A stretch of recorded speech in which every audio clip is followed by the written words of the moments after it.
మాల వేసుకోవడం వల్ల కలిగేటటువంటి ప్రయోజనాలు ఏమిటి, దాని విశిష్టత ఏమిటి చెప్పండి.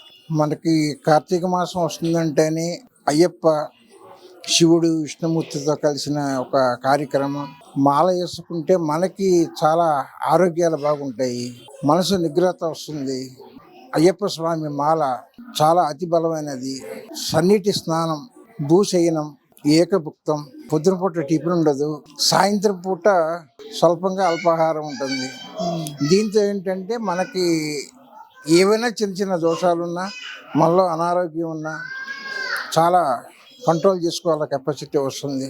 కాబట్టి అయ్యప్ప మాలకి దగ్గర దగ్గర 48 రోజులు మాలా దీక్ష. 48 రోజులు మాలా దీక్ష. అందరూ అంటారు 41 అయిందంటే నాకు ఇరుముడి కట్టండి అని అంటారు. 41కి ఇరుముడి కడితే 41 రాత్రి 12 గంటలకి 41 పూర్తి అవుతుంది మండల పూజ.